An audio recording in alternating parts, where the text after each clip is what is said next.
America और Iran के दरमियान मुमकिना मुज़ाकरात पर एक बार फिर से गैर यकीनी की सी सूरत हाल है। The world is aware of it और हम सब परेशान भी है।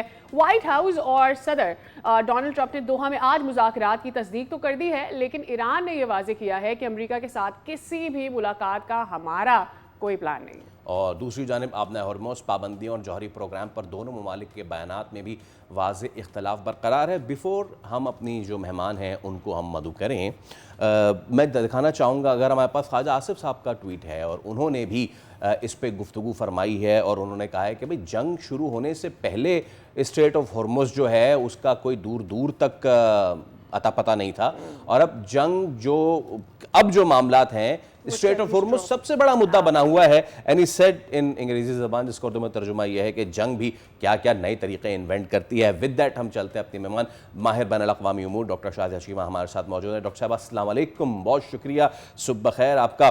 जनाब, डोनाल्ड ट्रंप साहब कह रहे हैं डॉक्टर साहबा के मुज़ाकरात होने जा रहे हैं, ईरान सीधा सीधा कह रहा है कोई मुज़ाकरात नहीं होने जा रहे। तो डोनाल्ड ट्रंप साहब किसी से पूछ के ये बातें करते हैं या खुद ही ये शुर्लियाँ छोड़ देते हैं? उनके बारे में हम ये कह सकते हैं वो आजकल मुज़ाकरात खेलना चाह रहे हैं और उनको फिर वो उनका वही हाल है कि जिस बच्चे के साथ ग्राउंड में कोई नहीं खेलता फिर वो खुद ही अपने साथ खेलना शुरू कर देता है। तो लगता है ये मुज़ाकरात उन्होंने खुद के साथ ही खेलने हैं। वो चीज़ों को बहुत नॉन सीरियस लेते हैं और शायद उनकी हुब्रस है, उनको लगता है कि पूरी दुनिया जो है वो उनके इसी चीज़ के ऊपर बस इशारे की मोहताज बैठी हुई है। दुनिया बहुत बदल चुकी है। अब वो दुनिया नहीं है जो कि अमरीकी सदर के इशारे की मोहताज बैठी हो। अब दुनिया अपने फैसले खुद भी ले सकती है। मुज़ाकरात होने की जहाँ तक बात है तो एक एमओयू आपके साथ साइन तो किया गया। एक मफ़ाहमती याददाश्त है, उसके अंदर 14 जो हैं उसकी क्लॉज़ेज़ हैं, वो साइन ही किया आपने, जिसको आपने दिखाया भी और साइन भी आपने वर्साई पैलेस में किया। तो करने से पहले सोच लेना था, लेकिन करने के बाद अब आप सोच रहे हैं कि हमें अब इसको आगे तो लेके नहीं चलना, ना ही इसने किसी डील की सूरत इख्तियार करनी है, हमें तो बस वो कुछ 1 डेढ़ हफ्ता चाहिए था, मार्केट को स्टेबल ज़्यादा थोड़ा-सा हम कर लेते क्योंकि हमारे स्ट्रैटेजिक रिज़र्व भी बहुत ज़्यादा क्रिटिकल थे। तो हमारा एनर्जी का प्रॉब्लम जो है, हम ये ना होता कि पूरी दुनिया जो है उसको हम नोज़ डाइव पे ले जाते। और उसमें भी ये उजलत का सामना कर रहे हैं। अभी माहिरीन अभी भी कह रहे हैं कि जिस चीज़ के लिए इन्होंने बहुत जल्दी-जल्दी में उस एमओयू पे साइन किए और हमसे एक ऑफ रैंप माँगा, वो प्रॉब्लम अभी सॉल्व नहीं हुआ। और साथ में इन्होंने लेबनान से भी एक इज़राइल की डील करा दी है, जो कि बिल्कुल अपोज़िट है जो एमओयू है। एमओयू की पहली शर्त है कि लेबनान जो है, वो इन्खला करेगा और जो इज़राइल और लेबनान की डील करवाई है और कल वहाँ पे अमेरिकी जो एयर मार्शल हैं, वो भी मौजूद हैं और वहाँ पे उस सारी चीज़ों को अंजाम दे रहे हैं, वो बिल्कुल उससे अपोज़िट है, जिसके अंदर शर्त है कि जी हिज़्बुल्लाह डिसआर्म करेगा और इज़राइल जो है वो 2-3 गाँव पीछे की तरफ जाएगा, इन्खला तो बिल्कुल नहीं करेगा। तो इस पूरी का जो सूरत-ए-हाल है वो हम तो पहले दिन से तज्ज़िया कर रहे हैं कि एक स्ट्रैटेजिक पॉज़ था, इन्होंने वापस नहीं जाना, ये वापस चले भी गए तो इन्होंने वापस ज़रूर आना है। ये ओके। अपना मिशन नहीं छोड़ते हैं, ये 20-20 साल जो हैं वो कैमेलियन की तरह कहीं पे बैठ जाएँगे, लेकिन 20 साल गुज़रने के बाद ये दोबारा आ जाएँगे। अगर इनकी हिट लिस्ट पे ईरान है, तो है, वो ईरान को ही सोचना है, इस रीजन को ही सोचना है। तो एक सही। तरफ से इन्होंने ईरान का तो थोड़ा-सा मसला सिमर डाउन किया और दूसरी तरफ इन्होंने जो लेबनान के साथ करना है, क्योंकि इज़राइल को वहाँ पे बहुत ज़्यादा नुकसान हो रहा है। तकरीबन 13 कैजुअल्टीज़ पर डे हैं, जिसको वेस्टर्न मीडिया बताता नहीं है हिज़्बुल्लाह की तरफ से, और अपनी तरफ से वो दुनिया की बड़ी आर्मी बनती है। और जब उन्हें लगा कि हम लतानी तक पहुँच भी गए, तो हम चीज़ों को कंसोलिडेट नहीं कर पाएँगे, वहाँ रह नहीं पाएँगे, तो उन्होंने बीच में पीछे हटने के लिए एक नया मंत्रा किया कि जी हम लेबनीज़ गवर्नमेंट के साथ जो है वो, और वो देखें वो इतना होक्स किस्म का एग्रीमेंट है, क्योंकि लेबनान का कॉन्स्टिट्यूशन इजाज़त ही नहीं देता किसी भी ऐसे एग्रीमेंट को जो कि रैटिफ़ाई नहीं हो उनकी अपनी कैबिनेट से, और उनकी राइट। कैबिनेट के अंदर रिप्रेजेंटेशन है माइनॉरिटीज़ जो हैं उनकी, जैसे शिया है, फिर सुन्नी के अदर सेक्ट है, फिर क्रिश्चियंस हैं। तो वहाँ पे उन्होंने बहुत बैलेंस किस्म का कैबिनेट के अंदर रिप्रेजेंटेशन रखी हुई है। तो वहाँ पे इतना कंट्रोवर्शियल बिल जो है वो पास हो ही नहीं सकता, तो इसकी कोई लीगल हैसियत भी नहीं है। कोई ट्रंप से पूछे कि आज तो वो दोहा में मुज़ाकरात खेलना चाह रहे हैं, जो उन्होंने लेबनान की डील करवाई है, जो कि डील ब्रेकर साबित होगी एमओयू के सिलसिले में, उसकी तो सही। कोई लीगल हैसियत भी नहीं है, तो उसको करवाने की क्या ज़रूरत थी? सिर्फ़ चंद दिन के लिए इज़राइल को थोड़ा-सा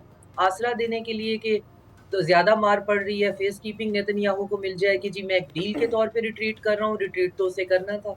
सही। तो ये चीज़ों को बढ़ाते जाएँगे, इसके अंदर ये अल-शरा अल-जुलानी को शामिल कर रहे हैं कि जी सीरिया में जो अल-शरा हम्म। है उसकी फ़ोर्सेस जाकर हिज़्बुल्लाह से लड़ेंगी, उस वो तुर्की बैक्ड है, वो हम्म। बिल्कुल एक डिफरेंट सिचुएशन जो है वहाँ पे खड़ी कर देंगी। तो ये राइट। चीज़ें इतनी और ये वो मल्टीपल चीज़ें शाज़िया साहिबा जो इससे पहले हम देख चुके हैं। इससे पहले इजराइल दीगर इलाकाई फोर्सेस को उकसाता रहा है, उनको फाइनेंशियली पे करता रहा है दूसरे मुल्कों के ख़िलाफ़।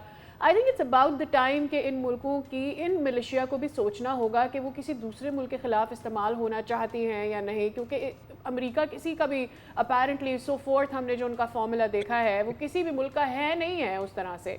तो डू यू थिंक कि अल-शरा को भी ये सोचना पड़ेगा कि क्या वो वाकई ही लेबनान के अगेंस्ट या वहाँ पर हिजबुल्लाह के अगेंस्ट खड़ा होना चाहेगा, क्योंकि can they trust US anymore not? देखिए बात ये है कि 9/11 के बाद ये जो मशरूम ग्रोथ हुई, इसमें मेजॉरिटी जो है अनफॉर्चुनेटली कहना पड़ता है ये सैलफिस्ट और तकफीरी जो हैं, ये बगैर किसी आइडियोलॉजी के हैं। इनका स्टार्ट भी जो है वो डॉलर्स की पेमेंट से हुआ था। हमारे पड़ोस में तालिबान बैठे हुए हैं, आप उन्हें पैसे बिल्कुल दें, आप बिल्कुल उनसे बिल्कुल। कुछ भी करवा लें। एब्सोल्युटली। वो हायर्ड गन बन चुके हैं, आपने उन बस सिर्फ़ उनको पैसे देने हैं और अब वो हमसे चाह रहे हैं कि अगर हमारे से आपने दहशतगर्दी रुकवानी है, तो हमें बताएँ हमारी ये कीमत है, आप हमें लगाएँ और जो कि हम देने के मूड में नहीं हैं। तो वहाँ भी जो लोग हैं, हम उनको जब आइडियोलॉजिकल एंटिटीज़ ट्रीट करेंगे या सोचेंगे, तो फिर हम ये सवाल कर सकते हैं कि उनको क्या करना चाहिए। उन्होंने अपनी जो दिहाड़ी लगानी होती है, उनका वीकली एक बजट है, वो उन्होंने पूरा करना है। आपको लगता है कि अल-शरा अल-जुलानी जिसका नाम हमें आज तक नहीं पता, जिसका जेल के अंदर नाम कोई और था, बाहर आके उसका नाम कोई और था, लोगों ने मज़ाक उड़ाया कि तुम तो गोलानी हो, गोलान हाइट से हो, तुम गोलान हाइट नहीं बचा सके। अगले दिन उसने कहा नहीं मेरा नाम जुलानी या गुलानी नहीं है, मेरा नाम अच्छा। अल-शरा है। या तो उस जिस बंदे का नाम नहीं हमें पता, जो कल का एक टेररिस्ट था जिसके ऊपर बाउंटी थी, आज वो एक लिबरल सीआईए के साथ डेमोक्रेट बैठ बनकर वहाँ पे एब्सोल्युटली। बैठा हुआ है, तो इनकी कोई आइडियोलॉजी नहीं है। आप इनसे पैसे देकर इनसे कुछ भी करवा सकते हैं और यही सबसे बड़ा हमारा प्रॉब्लम है कि हमें इनको कंट्रोल करना है ओके। और इनको कंट्रोल करने के लिए ना सिर्फ ये कि मुल्कों को अपने आप को सँभालना पड़ेगा, बल्कि अपने अंदर जो फ्रैक्शंस हैं, जो डिविजन्स हैं, उनको भी देखना पड़ेगा और ये कि पैसे फनलिंग हो कहाँ से रही है। डिफरेंट सेक्ट जो हैं रिलीजियस, कहाँ-कहाँ से फंडिंग हो रही है और फिर उनको आपस में कैसे एक-दूसरे से लड़वाया जा रहा है। ओके डॉक्टर ये Shazia, if you allow me, जैसे कि खाद आसिफ साहब ने भी ट्वीट किया कि जंग की शुरुआत में स्ट्रेट ऑफ हॉर्मुज़ तो कहीं था नहीं, अब जंग का इकलौता मुद्दा स्ट्रेट ऑफ हॉर्मुज़ बन गया है। I call this question a direct cut question, and that is कि आपको लगता है कि ईरान ने स्मार्टली प्ले किया है वो दुनिया जो आंखें दिखाती थी ईरान को कि हम आपको मिसाइल नहीं बनाने देंगे, हम आपको न्यूक्लियर नहीं कुछ करने देंगे, आप ऐसा कुछ भी नहीं करेंगे, वो दुनिया बशमूल फ्रांस अब हाथ जोड़ के आगे बैठा है ईरान के कि यार हम क्लियर कर देते हैं आपकी माइंस अगर आप कहें तो, प्लीज़ स्ट्रेट ऑफ हॉर्मुज़ खोल दें। क्या ईरान ने बहुत स्मार्टली प्ले किया? अपार्ट फ्रॉम इसराइल कोई भी अब मिसाइल्स की बात नहीं कर रहा। ट्रम्प साहब कभी कभी ये छोड़ देते हैं सोचा कि हम नहीं बनाने देंगे। Apart from that, do you think Iran is smart plately around this? बिल्कुल, ईरान ने स्मार्टली प्ले किया है with the help of Russia, China और इंक्लूडिंग अस।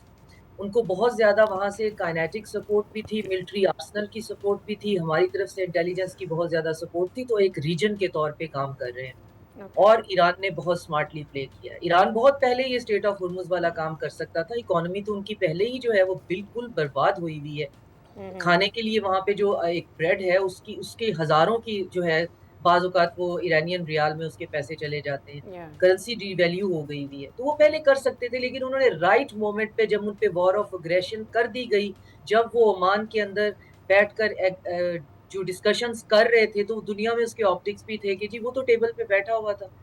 तो उसने बहुत स्मार्टली प्ले किया है और उस स्मार्ट प्ले के बाद अब जो पूरे रीजन के अंदर एक चेंज है, चीज़ें जो हैं वो चेंज हो रही हैं। उसमें जहाँ वेस्ट को रिकैलिब्रेट करना है, वहाँ ईरान को भी अपने आप को ये सोचना ज़रूर है कि स्मार्ट प्ले करने का मतलब ये नहीं है कि इस रीजन के अंदर जो है हम अब नेक्स्ट बुली बनने वाले हैं। उनको भी इस रीजन में हर कंट्री को साथ लेके चलना है, ख़ास तौर पे गल्फ को, सेंट्रल एशिया को, तुर्की को, जिनके साथ उनके जो राइवलरी है वो सिविलाइजेशनल है। तो मैं ये महसूस कर रही हूँ कि ईरान भी कभी-कभार हुब्रिस का शिकार हो जाता है। तो ईरान को भी चाहिए कि वो अपनी इंटिमिडेशन का लेवल थोड़ा-सा मिनिमाइज़ करे। राइट। पहले ही यहाँ पे एक सिक्योरिटी रैकेट चल रहा है कि ईरान जैसे हवा से बचाने के लिए, तो अब ये बायलैटरल इन मुल्कों के साथ अपने कनेक्शन बहुत अच्छे करे और इन अच्छे कनेक्शंस में जो खौफ है या इंटिमिडेशन है या उसके बारे में जो एक इमेज बिल्डिंग की गई है, वो थोड़ी-सी जो है उसको हम मिनिमाइज़ कर सकें। लेकिन आपका जो सवाल था कि बहुत स्मार्टली प्ले किया है और वो इसके लिए पिछले 40 साल से तैयारी कर रहा था। उनका एब्सोल्युटली। एक-एक मूव जो है, उनका एक-एक स्टेप जो है, वो उसके लिए बहुत प्रिपेयर्ड थे और उनको पता था कि उन्होंने क्या करना है और आगे से उनका जो दुश्मन है, उसको उन्होंने स्टडी किया हुआ था कि उसके पास कितनी कैपेसिटी है, कितना टाइम है और वो क्या कर सकते हैं और हमने नो किस डाउट। स्टेज पे क्या करना है। नो और डाउट उन्हें अबाउट अभी भी पता है कि हमने क्या करना है, इसीलिए वो हमारे साथ जो है वो बहुत ज़्यादा मिल के आगे चल रहे हैं कि ये जो एमओयू है ये सिर्फ़ एक ब्रीथिंग स्पेस तो हो सकती है लेकिन हमने इस रीजन में खुद को खुद खुद ही कंसोलिडेट करना है, रीजनल प्रॉब्लम के रीजनल सॉल्यूशन ढूँढने हैं, थानेदार राइट। को बाहर किसी न किसी तरीके से निकालना है। अब शाज़ी इसमें साहब, कामयाब होनी है। ये बताइएगा कि एक एक अनपॉपुलर ओपिनियन है, मैं फ्लोट करने जा रही हूँ। एक ये कि एमओयू में वेसल के ऊपर टोल का कोई बात लिखी हुई नहीं थी। दूसरी चीज़ ये कि ये दावा किया जा रहा है कि स्ट्रेट ऑफ हॉर्मोज़ इंटरनेशनल वाटर्स है और उसके ऊपर टोल नहीं ले सकता है। बिसाइड जब हम एमओयू की तरफ आ रहे थे, हमने ये बात की थी and I agree with that completely and entirely. और ये है कि ईरान ने तकरीबन मैक्सिमम फ़ायदा उठाया है इस एमओयू से। ये जंग जो कि ईरान के नुकसान की नज़र आ रही थी, वो ईरान के फ़ायदे में इन द लॉन्गर रन नज़र आ रही है now. After what Iran has achieved from this MOU, जो भी उन्होंने कुर्बानी दी है इस जंग के बीच, क्या आपको लगता है कि यहाँ पर ईरान को थोड़ी सी लीनियंस दिखानी चाहिए, या आपको लगता है कि स्ट्रेट ऑफ हॉर्मुज़ पर जो वेसल टोल है वो फेयर है? अ, एमओयू के अंदर एमओयू बहुत एम्बिगुअस है। उसके अंदर उसको जानबूझ के एम्बिगुअस रखा गया है। उसकी वजह ये है कि दोनों पार्टीज़ उसको डोमेस्टिक अपनी पब्लिक कंज़म्पशन के लिए इस्तेमाल कर सकें। एमओयू के अंदर जो क्लॉज़ है उसमें लिखा हुआ है for the 60 days the state will be free of cost या और उसके बाद जो for first 30 days will be utilised for demining या and the next 30 days will be utilised for the operational mechanism, इंतज़ामी अमूर के लिए इस्तेमाल किए जाएँगे और 60 दिन के बाद स्टेट ऑफ हॉर्मुज़ बिल्कुल पब्लिकली ओपन हो जाएगी under the administration of Iran. या अब ईरान ने अपना एक अपनी काबीना के अंदर एक पूरा इदारा बना लिया है जिसको हम गल्फ कोई अथॉरिटी उसका नाम है। उसके अंदर वो एनवायरमेंटल फ़ी की बात कर रहे हैं और ऑपरेशनल फ़ी ओके, की बात कर रहे हैं। ओके। अब वो इसको टोल लीवी नहीं कह रहे हैं, दैट इज़ एनवायरमेंटल फ़ी और ऑपरेशनल फ़ी जो बॉस्फोरस में तुर्की ले रहा है, स्वेज़ कैनाल पे भी होती है। और बिल्कुल वो हक पे हैं जब वो ये कहते हैं कि पहले 30 दिन भी यहाँ से कोई चीज़ नहीं गुज़र सकती, हमारी इजाज़त के बगैर हम डीमाइनिंग कर रहे हैं। अगले 30 दिन भी हम इजाज़त देंगे और 60 के बाद हम आपको बताएँगे ओपनली, पब्लिकली कि अब सूरत-ए-हाल क्या है और फिर अब आप आगे चलेंगे। उसमें ओमान के ऊपर प्रेशराइज़ किया अमेरिका ने कि आप इसमें से निकल जाइए। ईरान बिल्कुल आपके ठीक है। साथ कंसोर्शियम बना रहा है, तो आप निकलिए और चीज़ों को यहाँ से गुज़रने दीजिए। ओमान ने प्रेशराइज़ होकर 2-1 वेसल्स को कहा कि आप गुज़र जाएँ, जिस पे ईरान ने अटैक किया। अब ये बहुत क्रिटिकल क्वेश्चन है कि ईरान को करना चाहिए था या वेट करना चाहिए। ऑलराइट, ईरान के लिए ऑलराइट। इस वक़्त बहुत क्रिटिकल है ऐसा या ना सिचुएशन करना इज़ क्योंकि उसे क्रिटिकल डिटरेंस बनानी एंड है। फ्रेजाइल। डॉक्टर साहब, आखिर में जाते-जाते मैं बस वक्त कम है, बट मैं चाहूँगा आपका टेक लेना on the issue that happened in Karachi as well, और उसके बाद अफ़गान नाज़िमुल उमूर को भी तलब अब कर लिया गया है after the strikes that Pakistan did. मैं चाहूँगा कि इस पे भी बात करें। एक अरसे तक हमने देखा कि वो काफ़ी अरसे तक वहाँ से कोई इस तरह की क्रॉस बॉर्डर टेररिज्म नहीं हुई, बट वहाँ से कराची में आके इस तरह करना, देन पाकिस्तान की रिटेलिएशन और फिर अफ़गान नाज़िमुल उमूर की तलबी, इसको कैसे देखती हैं आप?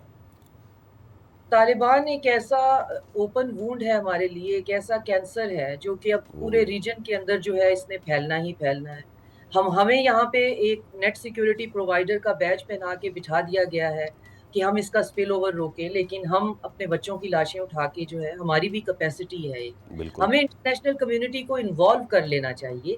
उनको बताना चाहिए कि आप सबका ये प्रॉब्लम है, ये सिर्फ़ हमारा प्रॉब्लम नहीं। और जो लोग बैठकर इसकी एडवोकेसी कर रहे हैं कि हमें इनके साथ बात करनी चाहिए, तो हम सबसे पहले हैं जो इनसे बात करने पे तैयार थे। ये तो हम पे ये भी कहते हैं जी हमने इन्हें बनाया है, तो फिर इनको ये समझ जाना चाहिए दुनिया को भी कि हम इन्हें समझते हैं, वो हमें समझते हैं। मसला सिर्फ ये है कि जितने पैसे इसराइल और इंडिया इस वक्त इनको दे रहा है, जी। हमारे पास वॉर ऑन टेरर के जो डॉलर हैं वो हम नहीं हैं जो हम इनको बोरियों में भर के दे दें। इनको चुप कराने का तरीका सिर्फ यही है कि आप इनको सैमसोनाइट के और वाटर कूलर भर-भर के नोटों के भेजें, तो ये उस पार्टी के साथ हो जाएँगे। हमारे नेबरिंग कंट्रीज़ जो हैं, I will not take name, हमारे नेबरिंग Understood. कंट्रीज़ जो हैं वो इस अज़ाब से बचने के लिए इनसे बात करते हैं और इनसे आप मंथली या जो है वो ट्राई सेमेस्टर जो है वो तय कर लेते हैं कि जी कितने पैसे आपको जक्का चाहिए। टैक्स। ये इतना नहीं चलेगा। आप अपने इंजीनियर्स, अपने टेक्नीशियंस, अपने सब कुछ बचाने के लिए एक टेररिस्ट आउटफिट के साथ बैठकर पैसों का लेन-देन कर लेते हैं और हमें कहते हैं हम नेट सिक्योरिटी प्रोवाइडर हैं। उधर से रशिया ने एक डील कर ली है। अब ये आपको यूक्रेन में बैंदराइट्स और एज़ॉफ ब्रिगेड के साथ लड़ते हुए दिखाई देंगे। तो इनको ये हायर्ड गन है, ये रेंटेड टेररिस्ट हैं। और हम इस वॉर के अंदर जो है इस तरह से फँस गए हैं कि हमने इनके साथ 24/7 फाइट करनी है और इनको पैसे देने वाले हमारे एडवर्सरीज़ हैं और बाकी रीजनल कंट्रीज़ जिन्होंने जान बचानी होती है, वो इनको पैसे देकर कहते हैं आप हम पे लेकिन हमले मत करिए, पाकिस्तान हमारे ने मत हार्ड स्टेट बनने का फैसला कर लिया है और इस तरह की कार्रवाइयाँ अगर मजीद हुई रिप्लाई दिया जाएगा। डॉक्टर शादिया चीमा, बहुत शुक्रिया, आप हमारे साथ मौजूद थी। यहाँ पर वक्त हो गया ब्रेक का।